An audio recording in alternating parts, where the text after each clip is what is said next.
Hello and welcome to Empowered to Thrive. I'm your host, Kareen Powell. I'm so glad you're here. No matter what type of day you're having, you're always welcome. I like having you around. This space is especially designed for the person who goes about life focused on everyone else while neglecting their own needs. The person who says yes when inwardly they want to say no. The person who is frustrated at all they do because they don't receive much in return. If that's you, I'm going to put out some great ideas on how you can change those patterns and get unstuck. Life isn't meant to be tolerated. It should be enjoyed. So let's get to it.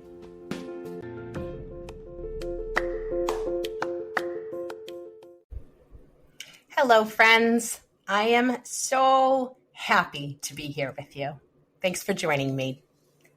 Today, I want to start out with a question. Pause the episode, reflect. Consider at the end of the episode. Don't bypass this. How well are you taking care of yourself? What do you need? And how can you meet yourself in that need? That's a lot right there.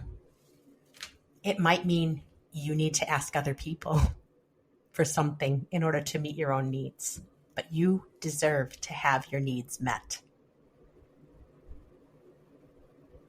You deserve that. You've always deserved that. When you were the little kid growing up, and now, at whatever age you are, you deserve care. And we could sit here and say, you know what? I deserved this other person to give me care. And they didn't show up for me. They didn't help meet my needs. And I am not dismissing that. That might well be the case. But in this moment, you have the opportunity. I have the opportunity to ask ourselves the question, what do we need? How can we get ourselves that? And then finding a way to get it for ourselves. That's living proactive and empowered. That's self-parenting right there. That's self-love. It's self-care. It's so much. And it is you are worth it. You are worth it. You deserve the support you're longing for. You deserve the care that you've always needed. And I am so sorry and I'm angry with you for what you didn't receive when you needed to receive it. It's not your fault. You aren't to blame. That little child you used to be who didn't get what she needed from mom or dad or the other caregivers in your life. You aren't to blame for that. But in this moment, I want you to also know there is something you can do. Acknowledging our pain, looking at what's happened to us is so important.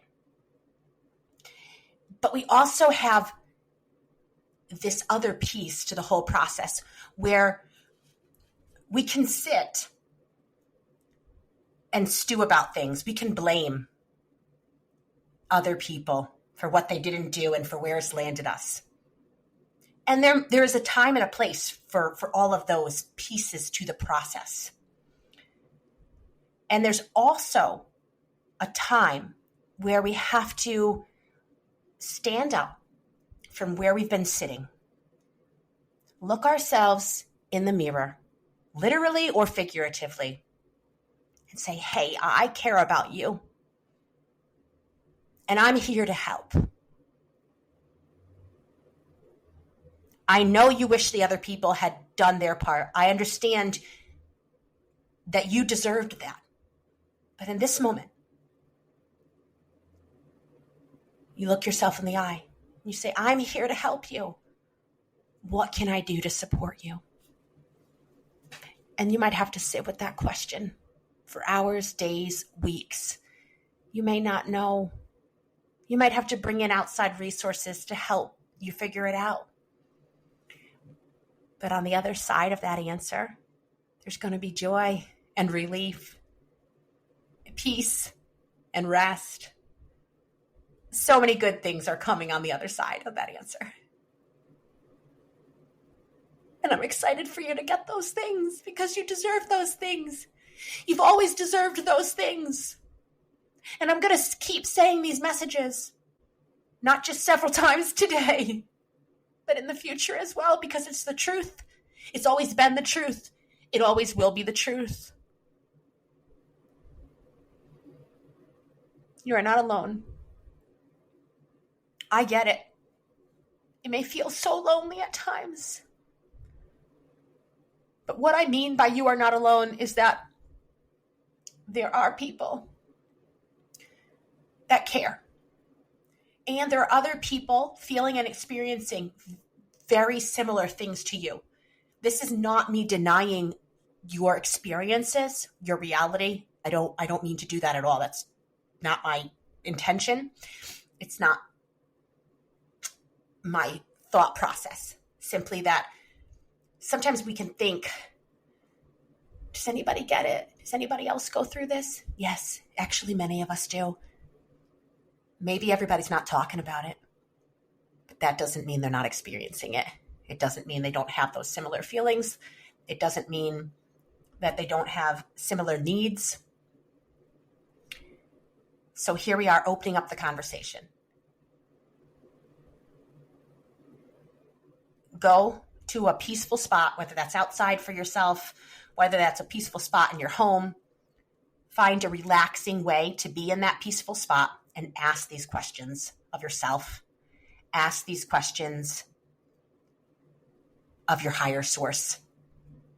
Consider, what is it you need? How can you meet that need for yourself? You are worthy of care. You are worthy of good things. You deserve support. If I can be of help, please reach out. Easiest way might be to email me, Corrine at changeradically.com. That's CORINNE at changeradically.com. I'm sending love and light your way. I'm offering a warm virtual hug. Deep breath in and out.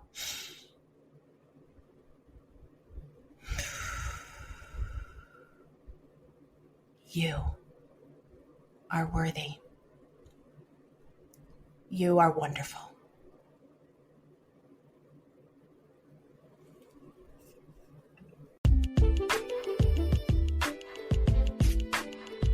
We've come to the end of another episode. I'm so glad you stuck around. As you consider what you've heard, what's the one thing that especially resonated with you? What's one way you can start to implement change into your life? Too much too soon isn't sustainable. Start small and go slow. Consistency is key. If you appreciate what you're hearing on Empowered to Thrive, would you kindly leave me a review and rate my podcast? It helps a lot. I hope you'll share the episode with a friend and come back next week. And don't forget, I'm so glad you're alive.